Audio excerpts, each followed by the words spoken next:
Genderuwo penjaga rumah belakang kebun. Di pinggiran sebuah desa di Jawa Barat, berdiri sebuah rumah tua yang menghadap langsung ke kebun bambu. Rumah itu milik almarhum Pak Sastro, seorang pensiunan mandor kebun yang dikenal pendiam semasa hidupnya. Sejak Pak Sastro meninggal, rumah itu dibiarkan kosong bertahun-tahun. Bukan karena tidak ada yang mau mewarisi, tapi karena tidak ada yang sanggup bertahan lama di sana. Warga sekitar hanya berbisik satu hal. Rumah itu ada penjaganya. Suatu hari, rumah itu ditempati kembali oleh Arman, keponakan Pak Sastro, bersama istrinya, Sari. Mereka pindah dari kota karena Arman kehilangan pekerjaannya. Rumah itu satu-satunya tempat yang bisa mereka tinggali tanpa biaya. Awalnya, semua tampak biasa saja. Siang hari, rumah itu terasa sejuk. Angin dari kebun bambu berhembus pelan. Namun setiap sore menjelang maghrib, suasana berubah. Burung-burung di kebun mendadak diam.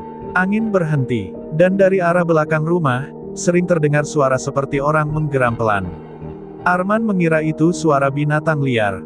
Sampai suatu malam, Sari melihat sesuatu. Saat hendak menutup jendela dapur, ia melihat sesosok besar berdiri di balik bambu. Tubuhnya tinggi, berbulu lebat, dengan bahu yang terlalu lebar untuk manusia. Matanya merah, menatap lurus ke arah rumah. Ketika Sari memanggil suaminya, sosok itu menghilang. Sejak malam itu, gangguan semakin jelas. Setiap dini hari, Arman terbangun karena bau tanah basah dan anyir memenuhi kamar. Lantai dapur sering kotor oleh jejak kaki besar, berlumpur, padahal pintu terkunci. Dan yang paling mengerikan, Sari mulai sering merasa seperti diawasi dari arah belakang rumah. Jika ia menoleh ke kebun bambu, selalu ada perasaan seolah sesuatu sedang bersembunyi di sana. Puncaknya terjadi pada malam Jumat Kliwon. Sekitar pukul 3 dini hari, Arman terbangun karena mendengar tawa berat dan kasar, bukan suara manusia. Tawa itu datang dari halaman belakang. Dengan tangan gemetar, ia mengintip lewat celah pintu. Di bawah pohon bambu tertua, berdiri genderuwo. Tubuhnya hitam legam, bulu kusut menutupi hampir seluruh badan. Kuku-kukunya panjang, mencengkeram tanah. Matanya merah menyala, dan mulutnya menyeringai lebar, memperlihatkan gigi yang tak beraturan. Makhluk itu menoleh ke arah rumah. Seolah tahu bahwa Arman sedang melihatnya.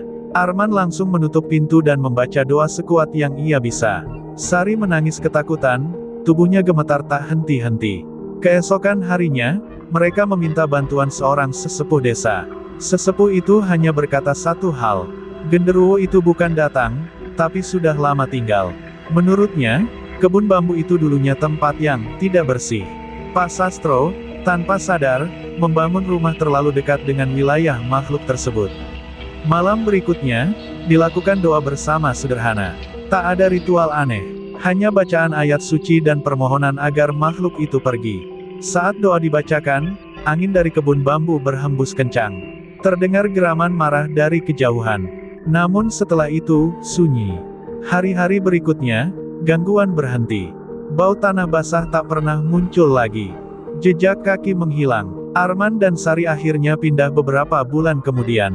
Rumah itu kembali kosong. Namun hingga sekarang, warga desa masih menghindari kebun bambu di belakang rumah tersebut. Karena kadang, saat malam terlalu sunyi, mereka melihat sosok besar berbulu berdiri di antara bambu. Bukan untuk menyerang, melainkan memastikan bahwa wilayahnya tidak dilanggar lagi.